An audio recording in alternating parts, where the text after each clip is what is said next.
We've seen this year after year. It's usually a soaker of a night because it is December, but not tonight. Cold and dry. Yeah, so you definitely had to bundle up. And I was actually out along the waterfront and saw a lot of people bundled up, taking the photos, the videos. And they watched your forecast. They knew. That they did. They were prepared. And, you know, we were too. We had our cameras pointed at the waterfront as they started to leave the marina, I should say. So just a great view from earlier today as they took themselves up and down the Willamette River. Right now, holiday lights shining brightly out over downtown Portland as we sit at about 38 degrees. But you'll notice off in the distance, not only is that some cloud coverage, but it is also the fog layer starting to close in on our area. Take a look at this time lapse. Pretty impressive stuff. We go from decent visibility to nothing at all out towards the Vancouver area, and that's where we have fallen back to 0 miles for Hillsborough. Vancouver itself, Portland suffering as well, down to about a mile, and Salem not much better at that 0 mile visibility mark. So it comes as no surprise that dense fog advisory has been put back into place for much of the I-5 corridor, much of the western half of Washington as well. So low visibility, that's going to take us through about 10 a.m. tomorrow morning. As you can see, that fog layer, it originated down through the southern Willamette Valley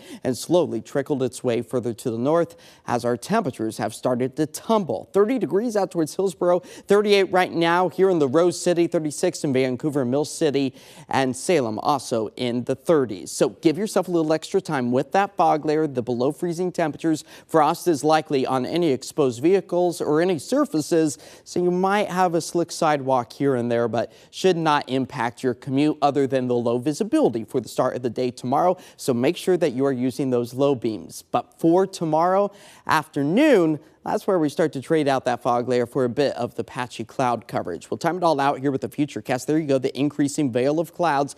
I do believe we'll be able to see a little bit of that sunshine to poke through some of it during the afternoon hours as we stay on the dry side until we get to Wednesday. Maybe a raindrop or two for the morning.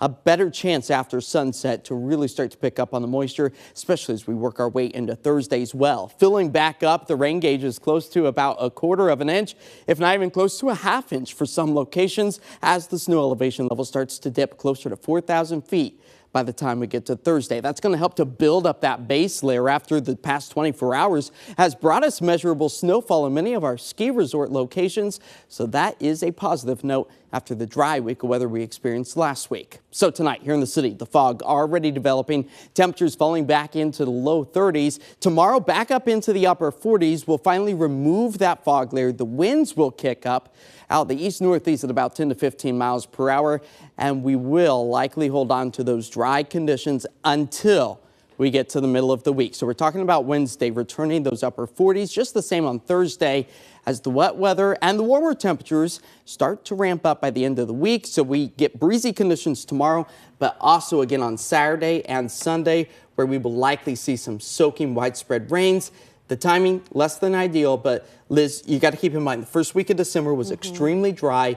We're still holding on to a bit of a rain deficit, so we need to see those rain icons. Yeah, I know it can be tough when we're used to like these blue sky days like today, but I hear you. We need that rain. We do. Thanks, Josh. Hey, Jeff, over to you. Oh, a lot.